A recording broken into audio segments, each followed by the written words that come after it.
Hoi iedereen, welkom bij een nieuwe video van Matrix. Vandaag gaan we weer iets speciaals doen. We gaan namelijk met de method vissen op openbaar water. Waar dat ik dat ga doen of waar deze locatie is, dat verklap ik jullie in de loop van deze video.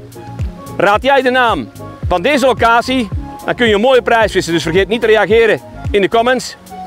Zoals jullie kunnen zien heb ik nog geen zit gemonteerd.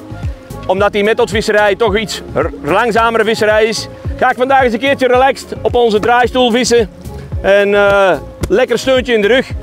Hopelijk kunnen we vissen vangen. Veel kijkplezier.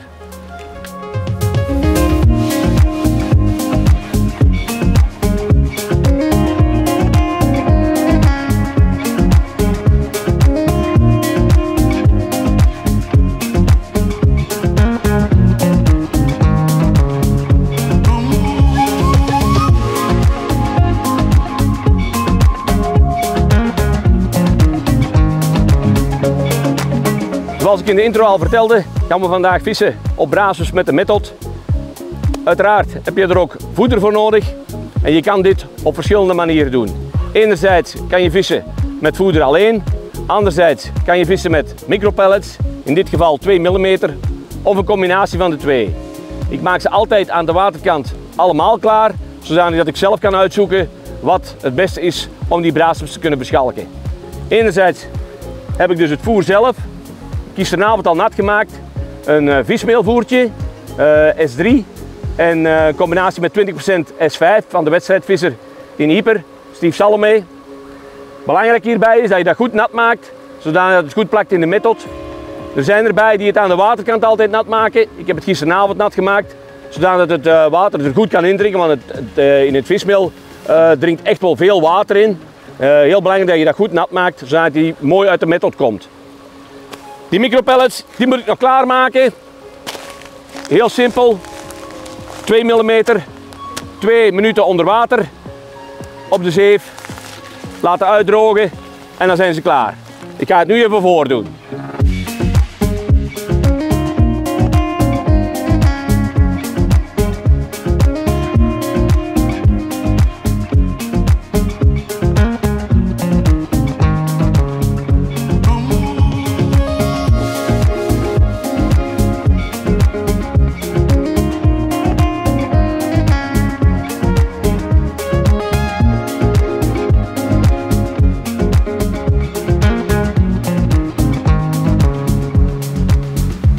Jullie hebben straks gezien hoe ik die micropellets klaarmaak. In dit geval in eerste instantie de bruine of gele, zoals je ook de kleuren noemen wilt, zijn de Method Course pellets. Belangrijk hierbij is, ze zijn nu klaar dat je mooi een bolletje kunt maken en dat ze straks in het water gewoon netjes afbreken. Dat is eigenlijk het belangrijkste om met die 2 mm pellets te vissen. Zoals ik zei, ga ik een mengeling maken van enerzijds die pellets en anderzijds voer erbij, maar daar kom ik later op terug.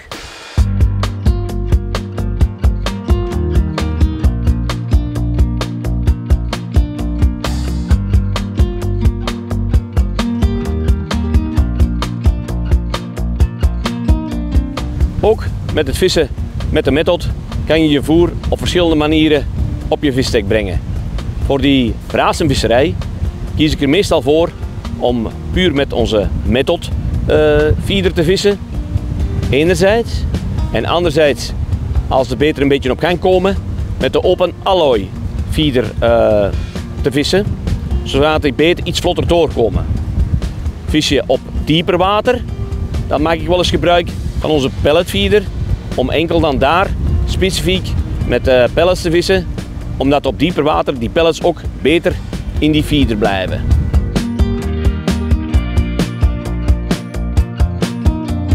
Er zijn natuurlijk ook verschillende montages en manieren waarop je kan vissen, maar daar vertel ik jullie later meer over.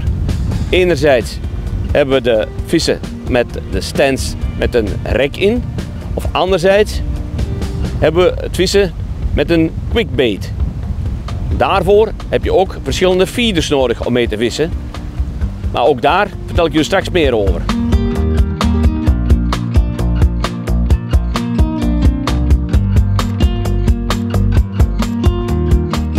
Om met de method te vissen heb je natuurlijk meer mogelijkheden qua aaskeuze. Enerzijds heb je de standaard pellets waar je mee kan vissen. Je vist die meestal in een beetbandje. Anderzijds heb je natuurlijk ook verschillende kleuren van wafters die je kan gebruiken. Ideaal daarvoor is ons tasje met verschillende potjes waarin je makkelijk allerlei soorten balletjes kan bewaren in alle kleuren. Handig.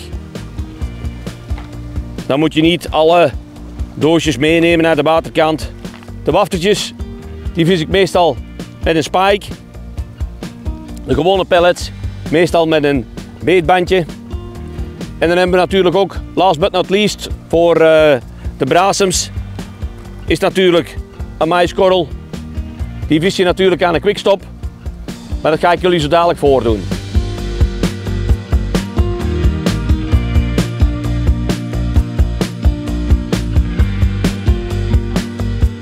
Om met mais te vissen of met wormen maak je gebruik van een quickstop. Je steekt je beetnaald in de quickbait stop. Je pakt de mais. Ik doe hem er altijd mooi dwars aan, dwars door de mais met de punt door het voorste gedeelte. Je trekt de quickstop van je naald en je hebt een mooie montage om met de mais te vissen. Voor het vissen met pellets maak ik gebruik van een onderlijn met een beetbandje. Hoe doe je die pellet in dat beetbandje? Heel handig is daarvoor onze beetspreider. Je steekt de punten in het beetbandje. Even aandrukken. De pellet nemen. Halverwege in het bandje. Alles vasthouden. Loslaten. En het bandje zit mooi in het midden om met die pellet te kunnen vissen. Voor het vissen met balletjes of wafters maak ik gebruik van onze onderlijn met een spike. Hoe monteer je die? Je houdt je spike vast tussen duim en wijsvinger. Je zet je bolie in dit geval er tegen. Je draait hem wat aan en duwen. Mooi totdat de spike of de bolie tegen het uiteinde zit. En dan krijg je een ideale montage om met die spike te vissen. Bij Matrix hebben we natuurlijk een heel gamma van kant-en-klare onderlijnen. Voor die brazenvisserij kies ik voor een 15 cm onderlijn of 6 inch. In dit geval Haakkeuze MX C3, maatje 16. Ideaal voor op die brazenvissen.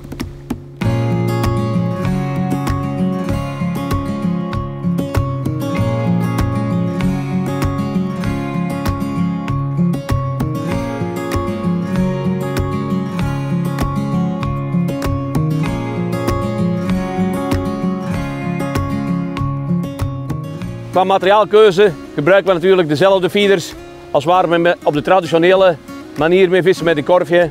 Enerzijds heb ik hier onze Commercial 330 hengel, voorzien van een Ethos 3500 molen en opgespoeld met onze nieuwe Sinking Mono. Uiteraard gewoon een nylon, want als je op korte afstanden vist met method feeder gebruik je meestal of bijna altijd nylon. Anderzijds heb ik hier ook onze Ethos XRS 330. Die heb ik voorzien van een Horizon 3000 molen, maar wel opgespoeld met gevlochten lijn. Qua montage doe ik dat anders, maar daar kom ik zo dadelijk even op terug. Maar ik gebruik wel gevlochten lijn als ik verder moet vissen dan bijvoorbeeld 40 of 50 meter en je wilt toch met de method vissen. Ja, dan is gevlochten lijn toch wel beter om die beetregistratie, makkelijker inwerpen nodig om met gevlochten lijn te vissen. De hengel waarmee ik momenteel aan het vissen ben is onze Ethos XRS 330 in combinatie met onze Aquas molen. Dit is uiteraard de molen uit ons goedkoper gamma, maar ook hier kan je perfect mee op die 25 meter met de method vissen. Ik heb hem opgespoeld, ook met nylon in dit geval. Speciaal voor de montage. En dat is toch wel belangrijk. De keuze van hengel in combinatie met de montage die je doet. Je zult zien, deze heeft een zeer parabolische eigenschap, deze feeder. Lekker licht, in combinatie met een klein molentje, een 3000 molentje. Nu, er zijn toch wel wat verschillen als je met de method vist. Enerzijds heb je natuurlijk deze montage, waarbij de nylon door de method loopt en je gebruik maakt van een baitstop. Je kan hier daardoor makkelijk van onderlijn switchen. Dat wil ook zeggen dat je enkel en alleen als je de vis drilt gebruik kan maken van de actie van je feeder. Terwijl je anderzijds met een rekmontage, die ik zo dadelijk uitleg, ja, dan heb je nog altijd enerzijds de actie van je feeder in combinatie met de rek meer kans om dikkere vissen te kunnen landen. Een tweede montage die ik gebruik voor met onze open alloy feeder te vissen, ook weer opnieuw die nylon.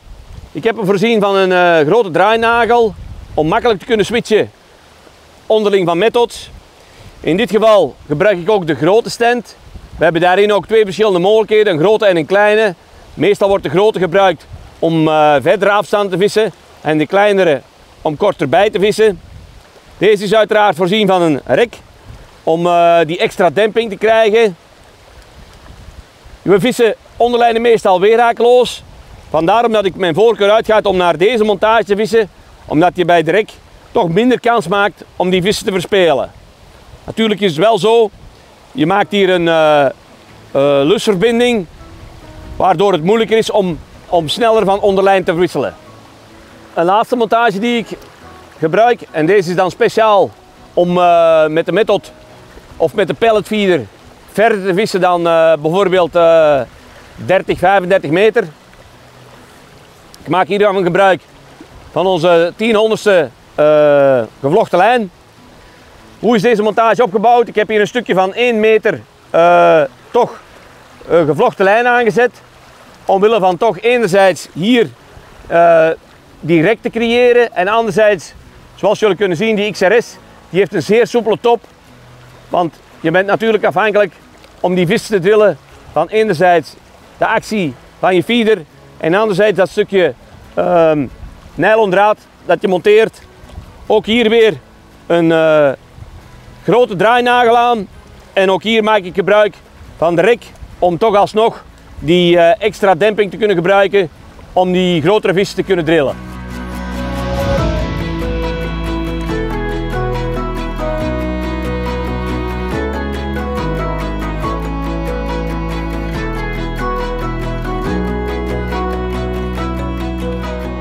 We zijn ondertussen toch al wel een paar uurtjes aan het vissen. Ik heb werkelijk al bijna alles geprobeerd. Zowel met de alloy open feeder, gewoon met de method, zelfs al met de pellet feeder.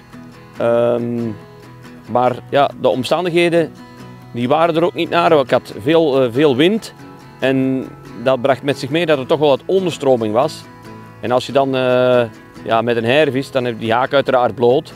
En daardoor kreeg ik bijna telkens vuil en kon ik maar enkele minuut tot 1,5 minuut blijven liggen, want dan moest ik ophalen omdat er dan vuil aan is. Dat heeft ook volgens mij de reden waarom dat we niet die verwachte vissen konden vangen. Nu, ondertussen, zoals jullie kunnen zien, is het weerbeeld helemaal veranderd. Het zonnetje schijnt nog steeds, maar ja, de wind die is spoorloos, die is verdwenen. En waardoor het water ook veel kalmer is geworden. En we hadden al reeds wat indicaties. En ondertussen hebben we het ook vis gevangen. En ondertussen krijgen we weer een mooie beet. Heeft toch wel te maken met de weersinvloeden.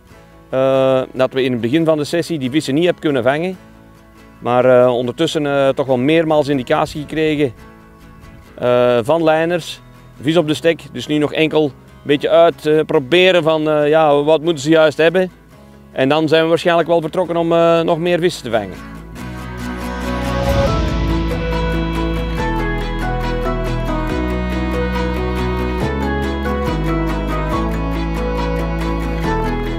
Ik moet dan nog maar zeggen dat ik niks trotseer. voor de video.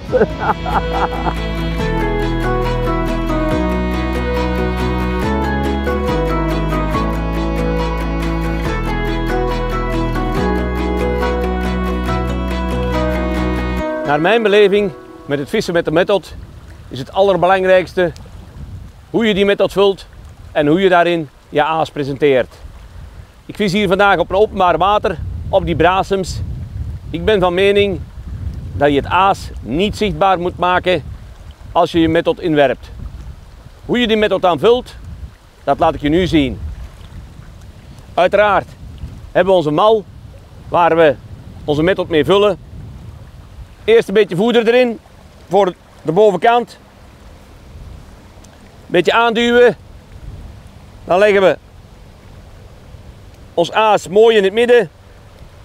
De nylon van de onderlijn door de uitsparing. En nu strooien we er gewoon wat voeder bovenop. Mooi torentje. We draaien onze method om. En we drukken hem mooi aan op de mal. En we drukken hem goed aan. We draaien hem dan om. En je zal zien dat die method mooi gevuld is.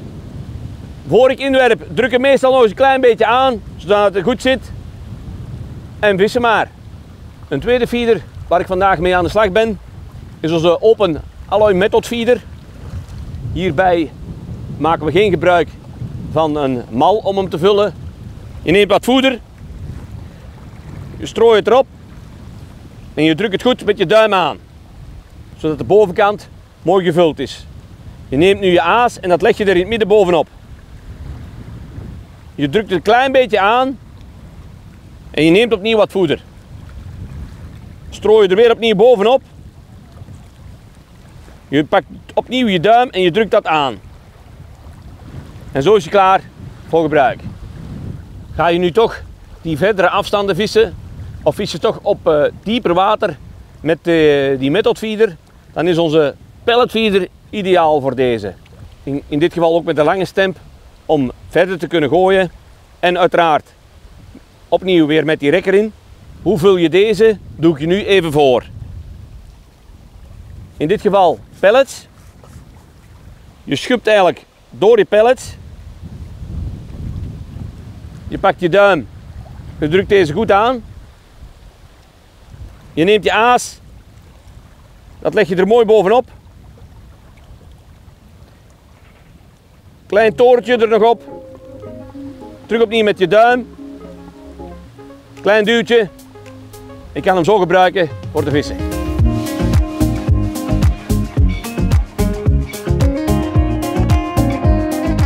Zoals ik in het begin van deze video vertelde, kunnen jullie een leuke prijs winnen.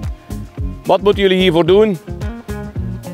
Raad waar we deze video hebben opgenomen en schrijf het antwoord in de comments. Ik heb nog een tip. Denk aan het vrouwelijk schoon. Je hebt ze in alle maten.